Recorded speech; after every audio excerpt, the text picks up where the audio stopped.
In the summer of 1587, more than 100 English men, women and children landed on Roanoke Island with one goal in mind: establish the first permanent English colony in North America. But when supply ships returned 3 years later, they found the colony deserted. No bodies, no signs of struggle, just the single word carved into a post. Croatoan. Where were the people? What happened to them? Did they join local native tribes? Were they attacked? Or did something even stranger occur?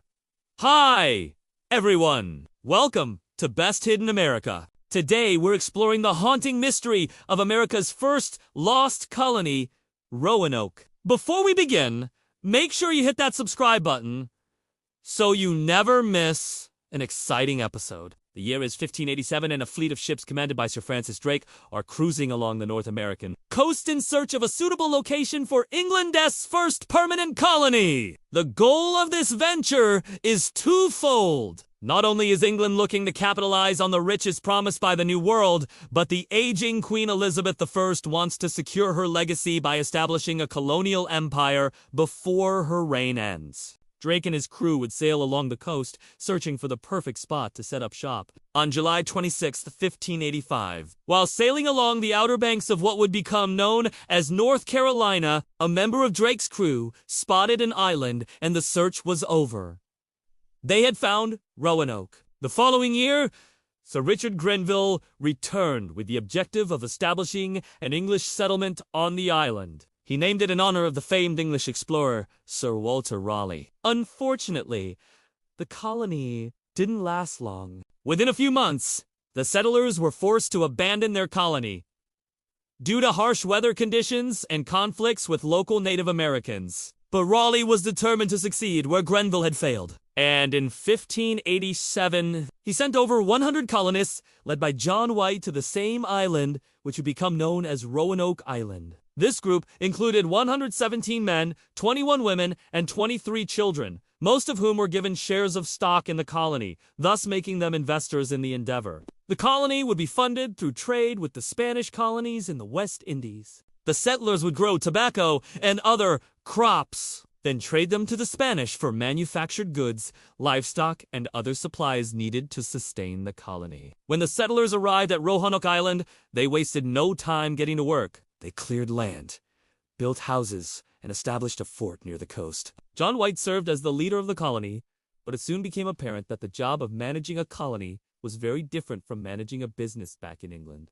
There were arguments between investors and non-investors, squabbles over land and resources, and the threat of hostile natives loomed large. By the end of 1587, the colony was on the brink of collapse. But a chance encounter with a Spanish ship provided a much-needed infusion of cash and supplies. The colony was able to limp along, and many of the settlers began to feel that their fortunes had finally turned around. There was just one problem.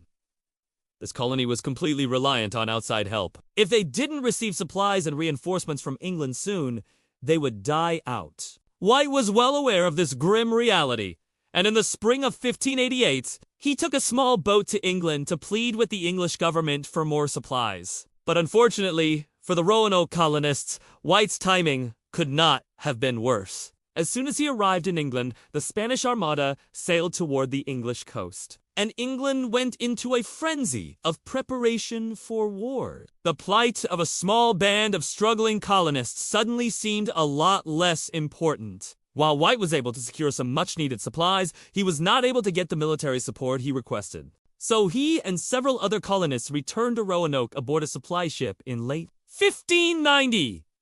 The group was shocked to discover that the fort was empty and the colony had been abandoned. The only clue as to what may have happened was the word Croatoan carved into a post. As far as anyone knew, the entire colony had simply vanished without a trace. The English colony of Roanoke has captured the imaginations of historians, authors, filmmakers, and the general public for centuries. And there are many theories about what happened to its missing colonists. One of the more popular theories among historians is that the Roanoke colonists joined forces with a nearby Native American tribe.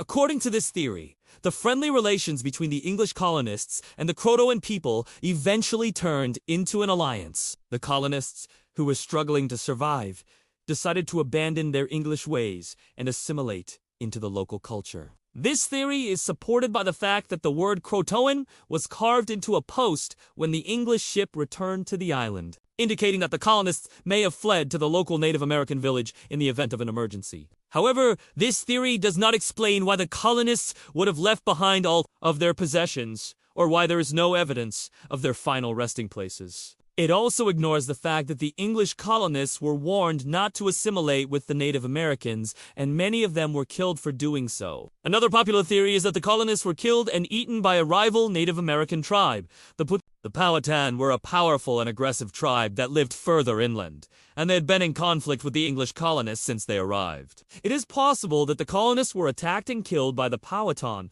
who then took their possessions and left the island. However, this theory is not supported by any evidence, and it is also unlikely that the Powhatan would have been able to take all of the colonists without leaving behind any trace of their presence. A third theory is that the colonists were killed by a disease brought to the New World by European explorers. Many explorers and colonists died of diseases such as smallpox and influenza, which were brought to the New World from Europe. It is possible that a similar disease killed the Roanoke colonists, but there is no evidence to support this theory. And it also does not explain why the English ship found the colony deserted. Finally, there is the theory that the colonists were victims of an unknown fate. It is possible that something happened to the colonists that we simply do not know about, such as an attack by pirates or a natural disaster like a hurricane. This theory is supported by the fact that the English ship found no bodies or signs of struggle, suggesting that the colonists may have been taken away suddenly and unexpectedly. In 1930,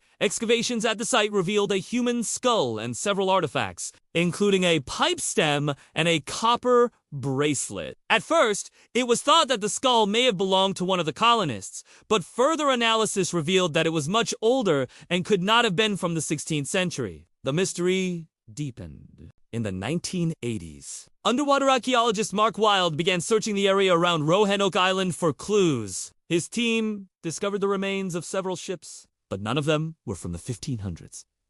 They also found a small collection of 16th century artifacts, including a silver pendant and a copper plate. However, these items could not be definitively linked to the Roanoke colonists. Today, the mystery of Roanoke remains unsolved, and there is no consensus among historians about what happened to the colonists. However, the lack of answers has not stopped people from trying to piece together the puzzle of Roanoke. Numerous books and articles have been written about the colony, and there have been several television specials and documentaries produced. In recent years, some amateur sleuths have even come forward with their own theories about what happened to the colonists. Some believe that they were victims of a massacre, while others think they simply integrated into Native American society. There are those who believe that the official story of Roanoke is a hoax and that the colony was never in danger in the first place. There are even some who claim that the colony was actually located somewhere else entirely. The truth is, we may never know what happened to the Roanoke colonists.